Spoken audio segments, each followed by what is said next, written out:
Welcome to this explainer. Today, we're unpacking a really wild question. How exactly do the dark arts begin?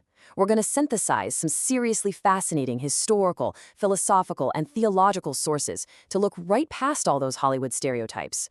Instead, we'll examine the actual frameworks people have used for centuries to understand black magic, where it comes from, how it supposedly works, and where we actually draw the boundaries of morality. Okay, so let's just dive right into this by starting with a fundamental question, one that totally challenges the typical binary. When we talk about magic, sorcery, or the occult, is that power itself inherently evil, or does the darkness originate entirely within the human mind? As we dig through our sources today, you're going to see that this very question has been fiercely debated by alchemists, religious scholars, and occultists alike for a long, long time. To navigate this incredibly complex topic, we'll follow a clear funnel today. We'll start with defining the dark arts, move into the historical corruption, explore pacts with the unseen, look at the tools of sorcery, and finally end up at the boundary of intent. All right, Section 1, defining the dark arts. What exactly is black magic? Before we can figure out how it goes black, we really need to establish the vocabulary our sources use to define the core nature of magic itself. From a philosophical perspective, modern occult texts, like the writings of Michael A. Aquino, describe what is called greater black magic in surprisingly psychological terms. They define it basically as a tool used to manipulate your own subjective frame of reference to achieve a desired outcome. The whole idea here is that by deliberately focusing your will to alter how you conceptualize something in your own mind, your subjective universe, you can actually cause a proportionate ripple effect in the physical, objective universe. So it's really less about, shooting sparks from a magic wand and more about an intense, deliberate adjustment of reality that starts right from within the psyche. And this brilliantly illustrates the gray area that many practitioners argue exists. Our sources, like The Art of Magic, point out that reality just isn't monochromatic. They suggest this startling thought experiment. Imagine a burglar breaks into your home and threatens your family. If you use lethal force to stop them, is that a good deed because you saved your family, or an evil deed because you ended a human life? Our sources suggest that actions like saving your family might broadly be called white magic, but if it requires inflicting harm to achieve it, well, it slides right into the black. It's totally contingent on the perspective and the intent of the person wielding the power. Moving on to Section 2, the historical corruption. Let's look at the fall of magic. Stepping further down our funnel to see how a pure science became associated with darkness over time, let's take a look at the ancient figure of Set depicted here. The historical claim is that the original mastery of this art traces way back to ancient Egyptian and Phoenician priesthoods. Now, the Egyptians were absolute masters of early alchemy, metallurgy, and creating fine dyes and medicines. But they also had these complex priesthoods, including those dedicated to figures like Set, a deity often associated with storms, foreigners, and the darker, kind of more chaotic aspects of the cosmos. This early, potent understanding of natural forces really laid the groundwork for what would later become so feared. According to 19th century treatises like Daniel Defoe's System of Magic and classical grimoires like the Goetia, this pristine philosophical science didn't actually start out evil. It was considered a noble science that eventually, and I quote, degenereth into nigromancy, or the dark arts. Basically, practitioners who maybe lacked the discipline for high mysticism began looking for shortcuts. They actively sought out infernal assistance.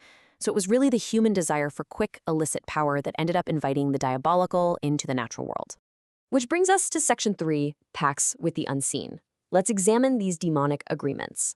Now, we're shifting into a theological lens where that philosophical gray area completely vanishes. While modern occultists might view magic as a neutral psychological tool, strict theological texts outline a much, much harder boundary. In Islamic theology, for instance, the concept of sihr, or black magic, is defined as an explicit, forbidden pact between a human and unseen demonic forces, known as jinn.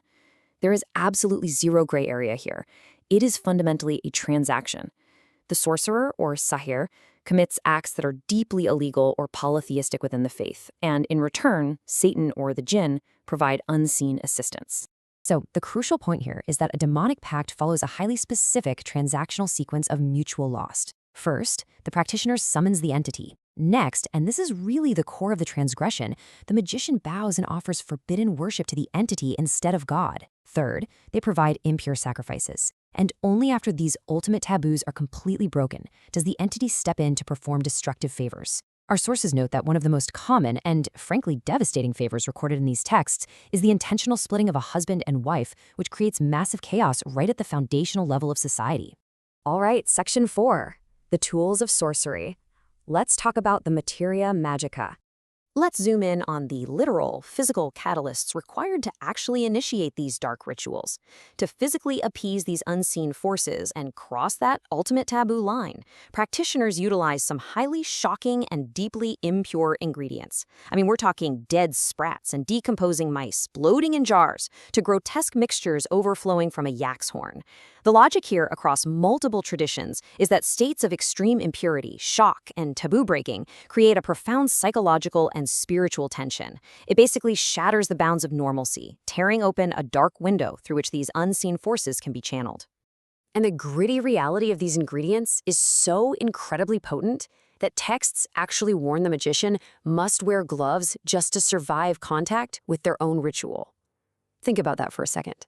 It's not just a spiritual danger. It's a literal physical biohazard. The energy and the substances are considered so deeply contaminated that the practitioner has to physically insulate themselves. It just goes to show how volatile and terrifyingly dangerous this layer of the occult truly is. Finally, we arrive at Section 5, the boundary of intent. Where exactly does evil start? Let's synthesize all the philosophical, historical, and practical elements we've covered to finally understand where the boundary of black magic truly lies. Whether a practitioner is using a cursed yak's horn or simply focusing their mind in quiet meditation, several of our contemporary occult sources argue that the underlying power of magic is completely neutral. One text brilliantly compares it to electricity. Electricity is just a primal power source, right? It doesn't possess virtue or villainy. It can power a hospital life support machine, or it can power the electric chair. The magic itself is unthinking. It only takes on a moral charge based entirely on the intent of the person wielding it.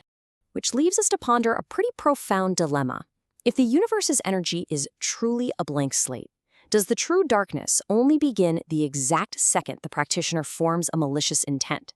As we've seen throughout this explainer, whether it's through a formal pact with a jinn or just the quiet, focused will to alter reality at someone else's expense, the catalyst is always human desire. The tools and the demons might be the mechanism, but the origin point of the black arts seems to, well, always trace back to the human heart. Ultimately, we're going to leave you with this startling, provocative thought from one of our texts quoting Victor Anderson. He said, "White magic is poetry, black magic is anything that actually works." It's a cynical but completely fascinating claim that practically forces you to question everything you thought you knew about the spectrum of the occult. So what do you think? Does true efficacy actually require stepping into the shadows?